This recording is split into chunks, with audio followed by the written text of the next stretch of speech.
Parang ang nanghihina na nga po ang kalooban ko. O yan ang gusto ni Satanas. Panghinaan ka ng kalooban. Bakit? Kapag napanghina ka niya ng napanghina, hindi ka natutuloy. Ayaw mo nang lumakad, ayaw mo na magpatuloy, uurong ka na, aatras ka na. Yun ang gusto ni Satanas. Ibibigay ba natin, mga kapatid, ang ligaya ng kalaban, yung diwa na gusto niya na alisin ang pag-asa sa'yo? Huwag, sapagkat may Diyos na matuwid na hahatol sa atin. Magpatuloy tayo ng ating mga paggawa. Huwag. Ibibigay mo yung ligaya ng... Hindi. Yung nasa apoy. Kaya, bangon kapatid. Bumangon ka at iyong muling balikan. Masasayang araw na sa'yo'y nagdaan. Alalahanin kung saan ka nagkulang. Ang unang pag-ibig, huwag mong iiwanan. Huwag mong iwan, kapatid. Pinangihina ni Satanas ang kalooban mo, samantalang binibigyan ka ng Diyos ng pag-asa. Bakit? Nakakaramdam ka ng pagsisisi. Ibig sabihin, inaakay ka ng Diyos. Halika, huwag kang magpakahina ng kalooban.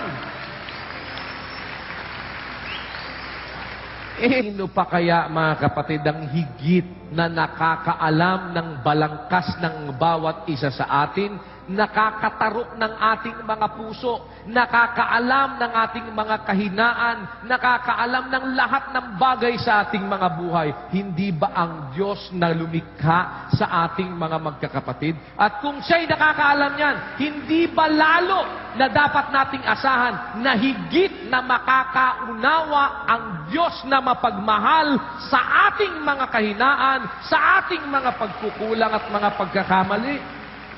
Sa Diyos, pagpatuloy lang natin, kapatid. Tuloy lang natin na ituloy. Maglingkod lang tayo ng maglingkod. Gumawa lang tayo ng gumawa. Bakit? Sapagkat ang Diyos marunong manghinayang.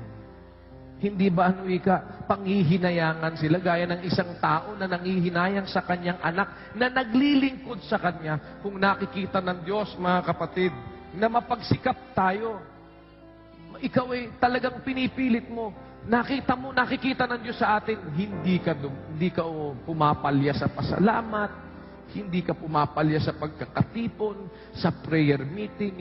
Pinipilit mo talaga na lahat ng pwede mo magawa sa mga gawain, lahat ng pagiging aktibo mo, pinipilit mo. Hindi ba tayo kaya panghihinayangan ng Diyos? Gaya ng isang nanghihinayang sa kanyang anak na naglilingkod sa kanya? Hindi kaya lalo naman na mas mauunawaan ng Diyos ang ating mga kalagayan, mga kapatid? Huwag lang tayong ihinto.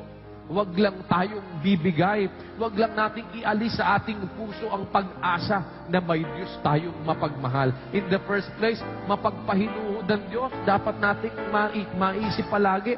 Sabi nga doon sa ikalawang Pedro 3:9.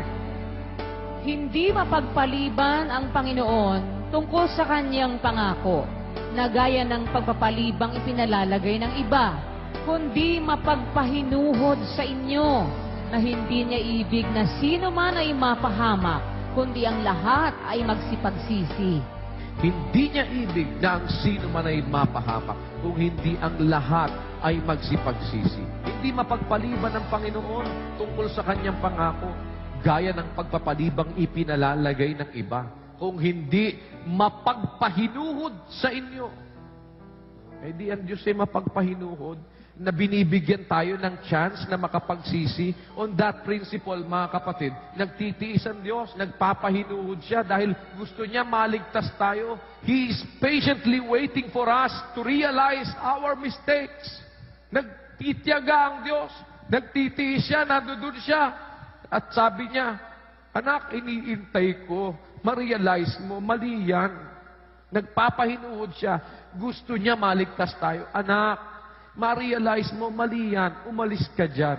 Eh di, yun naman na maging pag-asa natin na mapagpahinuhod ang Diyos.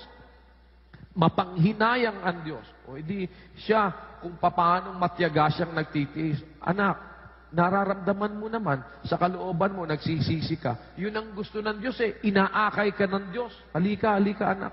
Hindi ka naman basta nagkamali ka, impyerno ka na agad. Ganun ba ang Diyos? Hindi. Ang ganon si Satanas, diwa ni Satanas yun. Ang diwa ni Satanas, nagkamali. Yan, impyerno mo na kagad yan. Sama mo na sa akin. Hindi ganon ang Diyos. Sapagkat ang Diyos ay mapagpahinuhod, iniintay niya. Halika anak, halika. Manumbalik kayo sa akin. Balikwas ka dyan anak. Naghihintay patiently ang Diyos.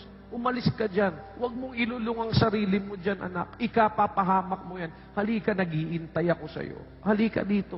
Bakit po?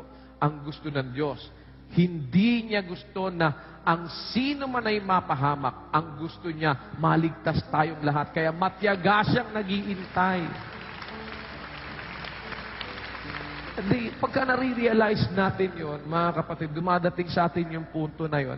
That's the time. Lalo natin dapat makita kung gaanong kabait ang Diyos, kung gaano siyang mapagpahinuhod.